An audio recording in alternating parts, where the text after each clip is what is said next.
What's going on, everybody, and welcome back once again. And in today's video, I'm going to be doing my NFL Week 12 preview. So without further ado, let's begin. So tomorrow, Thanksgiving, happy early Thanksgiving.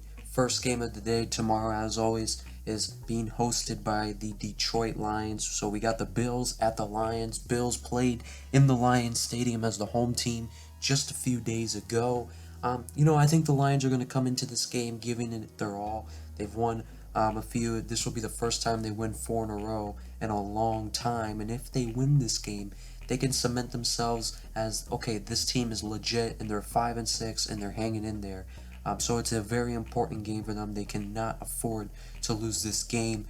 For the Bills, they need to build off of their win against the Browns. I think this is going to be a tough, hard-fought game that I think the Lions are going to play like hell against these guys, and the Lions always do that in the Dan Campbell era. But I'm going to take the Bills to win it 27-26. They're just the better overall team, and they'll probably find a way to win it in the end.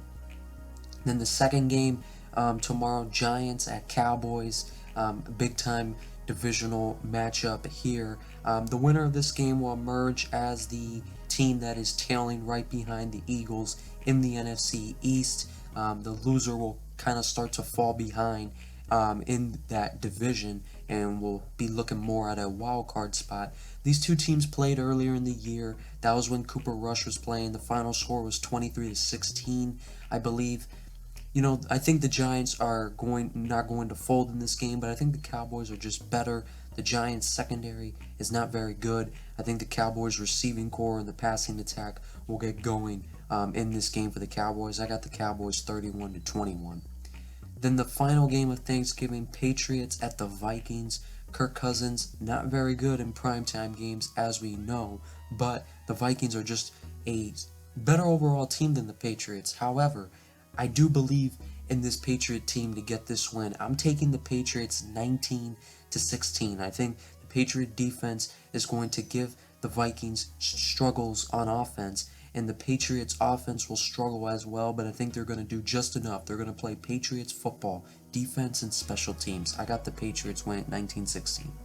Then the Texans at the Dolphins. Dolphins should be able to get a big running game going against that bad Texans run defense. The Texans secondary is their strength of their defense, but I think the Dolphins will still be able to attack them through the air as well. And I think the Texans will struggle to run the football and struggle to do everything really offensively. Dolphins should win this comfortably 34-17. Then the Bengals at the Titans. This is a grudge match, a playoff rematch of last year's divisional round where the Bengals went into Nissan Stadium and stunned the number 1 seed Tennessee Titans. This is a big game. I think the Titans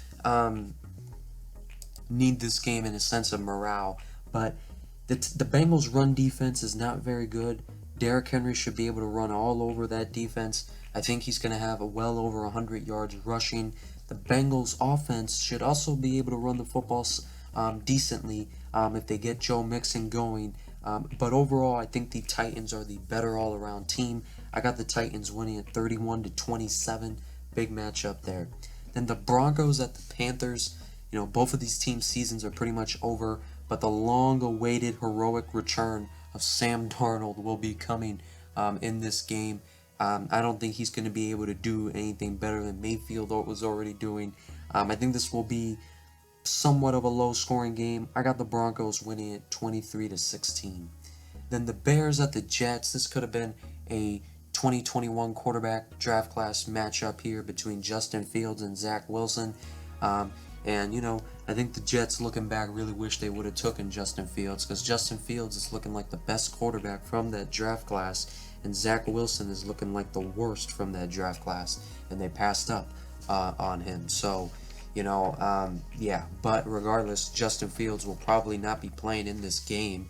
He's considered day-to-day, and they're not even ruling out maybe he just doesn't make a return this year, depending on his recovery and how things go. But, the Jets should be able to win this game. I got them winning in a low-scoring game, 17-10. I think the Jets' offense, lack of running game, quarterback position will hold them back from completely running away with this game, but the Bears will not be able to get much going offensively. And honestly, I'm not even sure who the backup is for the Bears, because they got rid of Andy Dalton. They let Andy Dalton go in free agency. They let go of Nick Foles in free agency. So I'm not really sure who is their backup. Oh, now I remember. Trevor Siemian.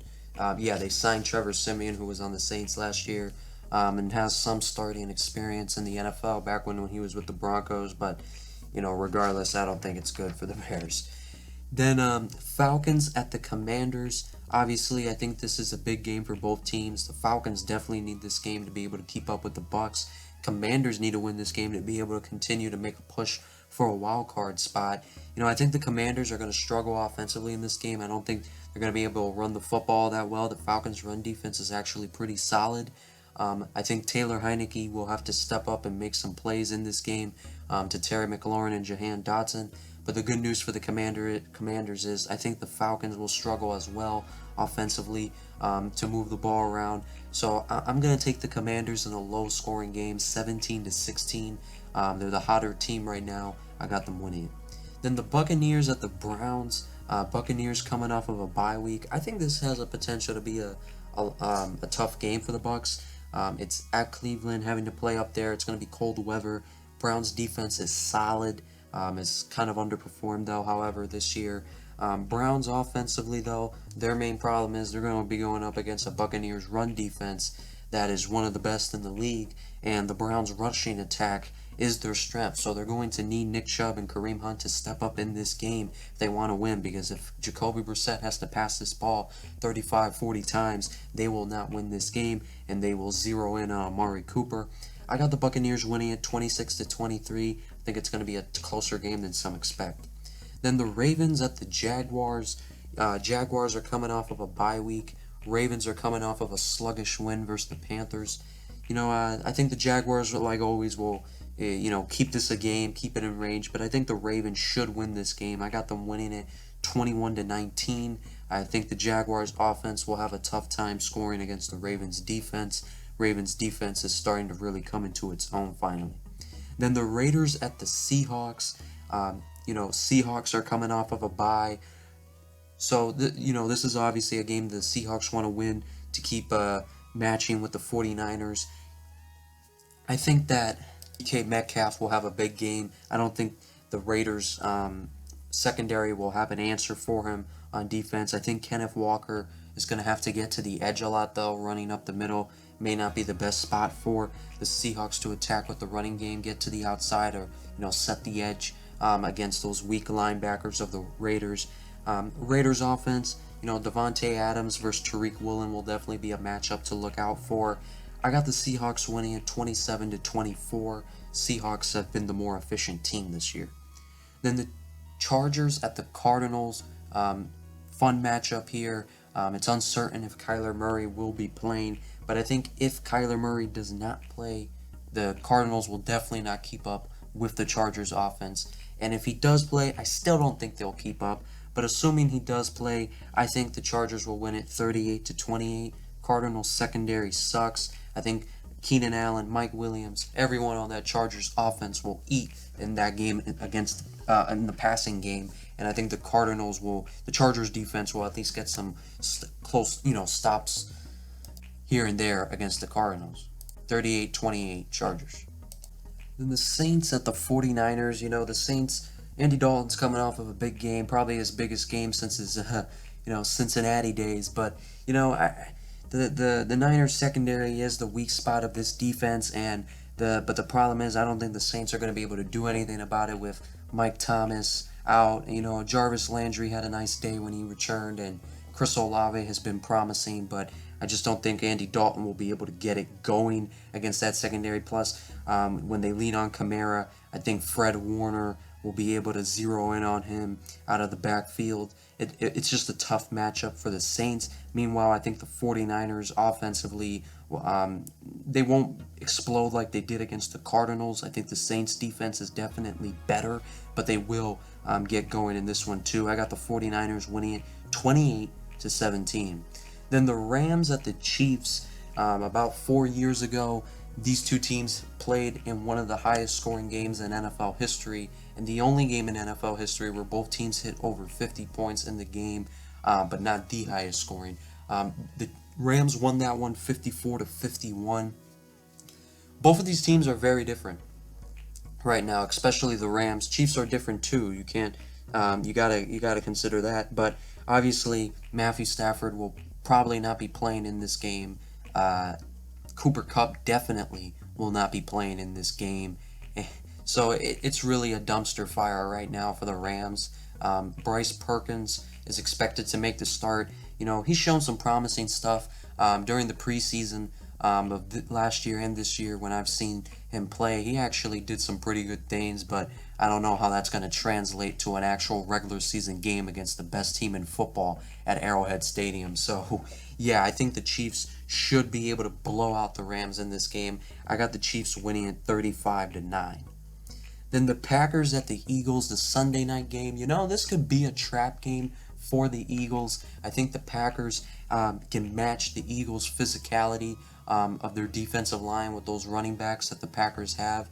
And I think the Packers' front seven can match the Eagles' physicality. So this could be a matchup that, even though the Packers aren't the better team in terms of, you know, facing off with other teams, but how they match up against each other, the Packers actually match up pretty well against them, but the Packers are just too erratic right now. I think the Eagles will win this game. I got them winning at 26-23. But it really wouldn't surprise me if the Packers were to win this game, for as crazy as it sounds. And then the Monday night game, Steelers at the Colts. Steelers are kind of done. Colts are kind of hanging in by a thread. But the Titans are starting to pull away in that division. The Colts' only hope at this point is a wild card, but that's starting to slip away too. But, you know, this will be Jeff Saturday's first primetime game as a head coach here on Monday Night Football, and it will be on the broadcast on ESPN, obviously, whereas all the Monday night games are, which is where he used to commentate on, so that'll be interesting. But, you know, I think the Steelers, this is a kind of game the Steelers win, beat a weak team, and it's on a prime time. It's just the Steelers kind of win. I got the Steelers winning at 21-20. I think both teams will do some good things defensively, and it will come down to who makes more mistakes, Kenny Pickett or Matt Ryan. But I got the Steelers winning. Comment down below what you guys think about all this, and other than that, I'll see you guys next time.